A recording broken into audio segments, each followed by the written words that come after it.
Rather droll, isn't it? Typical. Not bad, just typical.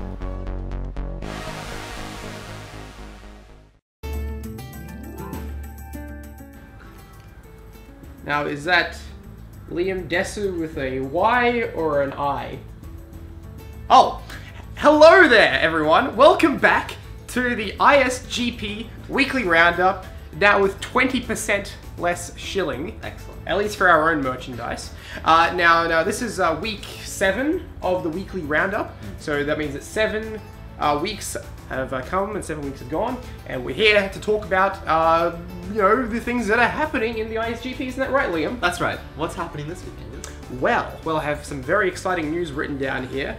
But before we can get to that very exciting news, we have to look at how things are going currently for the groups. The standings. The standings. So, let's cut to the current graphic that's going to fade up here now for Group A. Oh, whoa, Group A! What are you up to, Group A? Liam, tell me a little thing, something about Group A. Unsurprisingly, Katie Lady is still on top with 8-0. She made a dramatic comeback from the hand injury and she's back in full force. Ratchet 5, number 2, with 5 for 2.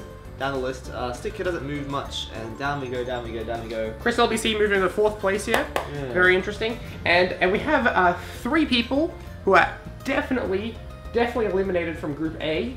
Kiefer, Fremond, and Lyle Bandicoot, 93. You're all eliminated. See you next tournament. See you next tournament. So, Group A has also done 30 of its 45 matches, which is very impressive. That's about, what was it, 2/3 of its matches? Yes, 2/3 of its matches. 2/3 of its total matches. Impressive. I'm impressed. Are you impressed? A little bit. He's a little bit impressed. Okay, moving on to Group B. Now, Group B, we've had some interesting moves and shakes in Group B. I've moved into 2nd place with 6 wins, 2 losses, so I only have 1 match to go. Radio. We've got G4 Video 5 sitting currently in 3rd place number with 3. 6 wins, 3 losses. Luke, 5 wins, 1 loss, and we have 3 people also eliminated from semi-final competition in Group B. Tell me who those people are, Liam. We have XCal, James Jones, and Desert Monkey. Just kidding.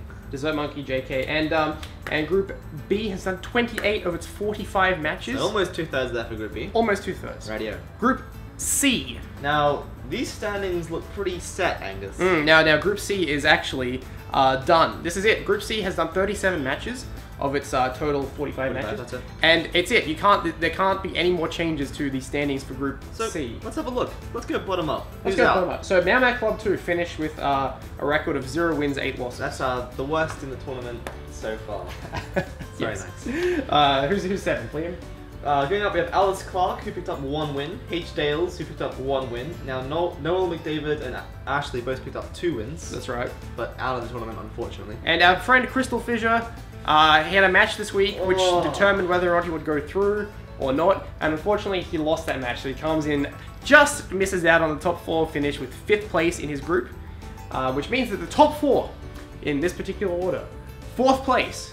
AFH 013, Al. Congratulations. Congratulations, Al. Well done, well done. 3rd place. We have Baron Zef, the Latvian. 3rd place, excellent lap. Well done, well Always done. impressed. 2nd place. Toto Zigam. No losses for him. Now, Toto Zigam, interestingly enough, can still make it to 1st place. He can. He still has a couple matches do to your go. 2 more matches and we'll see if you can get number 1. Otherwise, don't do them and stay 2nd. Yes, and yes, Wally has done all his matches and he's currently in 1st place. 2nd best record in the tournament so far. Now Toto did beat Wally, so Toto really only has to do 1 more match to eclipse him as 1st place in the group. That's right. Which is really interesting. That's it. So groups A, B, and C are done. We've got 95 matches done. No, Group C is as of this recording. So we only need 40 matches to go. Now, we have 1 week left in the tournament. Scary stuff. That's 7 days. Oh, jeez. So I don't feel like we've never had 40 matches done in a week. It's Probably never happened. not going to get there, but we'll do our best. But I think a win for me is as long as we get about 100, 105 matches done. That I count that as a win in my book. He means total, not in this week. Because as we said, now I'm going to throw up a couple images here. Now I'm going to throw Group B up again, and I want you to, Liam. Yes. Tell me something about Group B. Tell me something interesting you notice about Group B, specifically for people who've done races. How many people have you seen there who've done less than 5 races? There's a few. There's definitely a few. Yes. 1, 2, Cut the 3, graphic 4, 5. out. Cut the graphic out because 6. this is time to talk about a new segment that I have just come up with. Oh, It's called "You Just Made the List" oh no. for getting kicked from the tournament. Oh no. It's a bit of a long title. So we have currently got 30 people in this tournament, right? Sure. 30 people.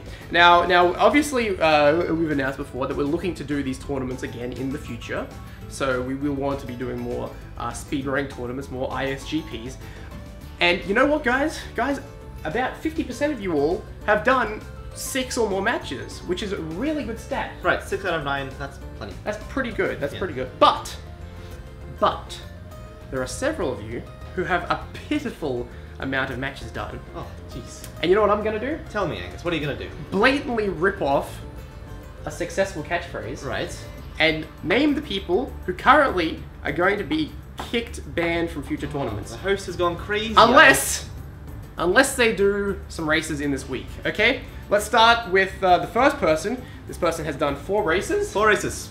XCal, you just made the list. Oh, jeez. Okay, now we have 2 people who've only done 3 races. 3 races. 1 person from Group A and 1 person from Group B. Dino Pony, King Europe 1. You just made the list! Oh. Okay, and last and certainly not least, the biggest, The most elusive player. the biggest disappointment to me in this entire tournament. Muddy Maestro, Oh. you've only done 2 races in 2. 7 weeks. What are you doing, Muddy Maestro, you were my friend, Muddy Maestro.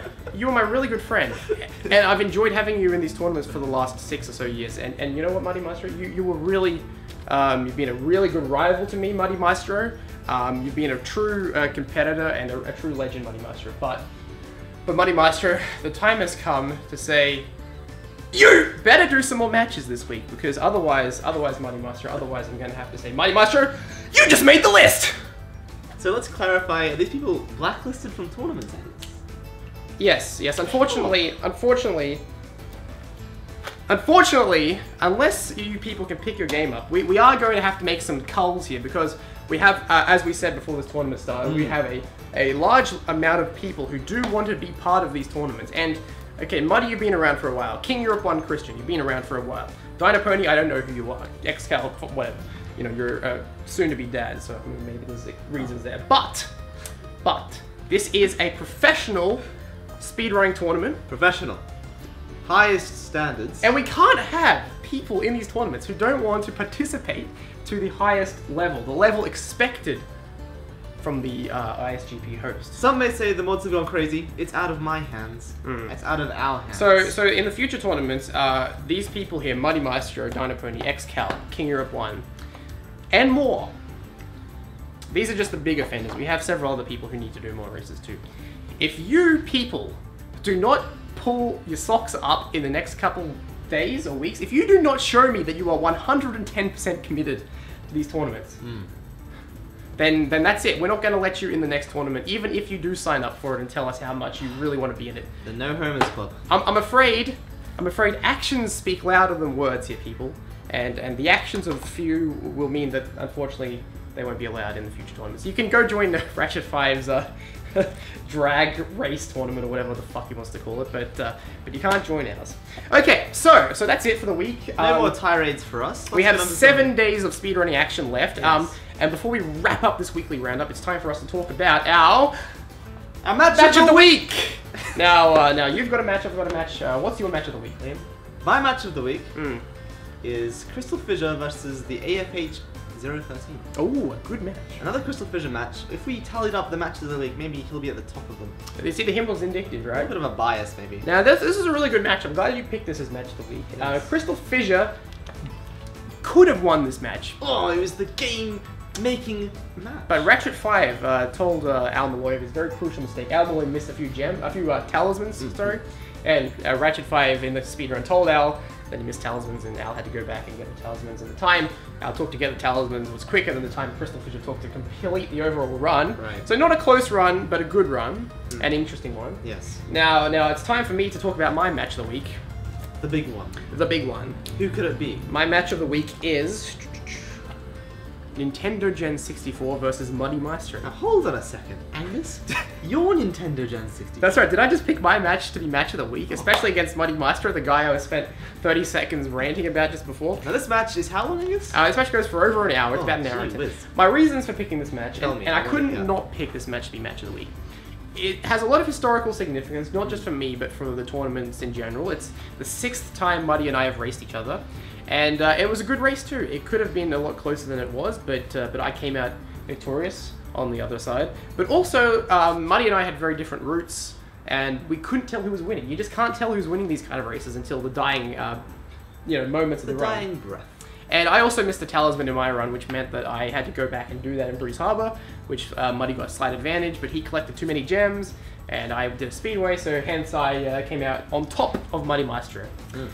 Good race. Anyway, that's it for us today. Now we've got some more matches planned for the next week or so, and then at the end of the week, round 1 will be completed. That's it, over. We might do a big special video going over everything, perhaps. Yeah, next week's roundup will be slightly different in format to this week's. This is like a traditional one. Next week we'll do a more of a broad, encompassing one.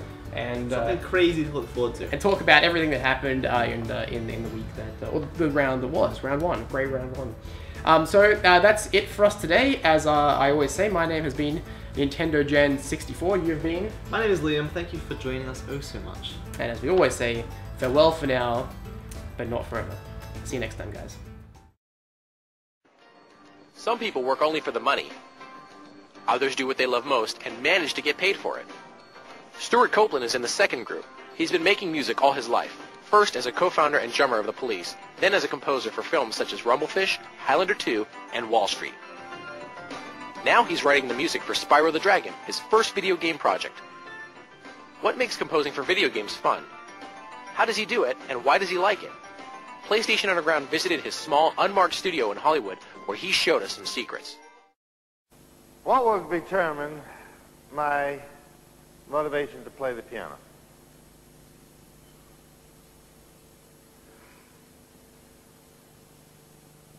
Well, one of the most obvious determinants of my motivation to play the piano is, can I play the piano?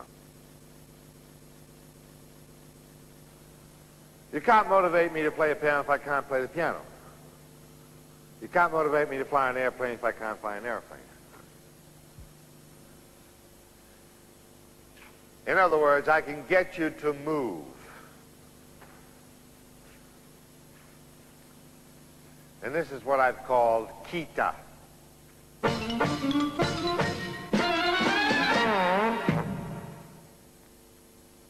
That's the simplest, easiest way to get anybody to do anything.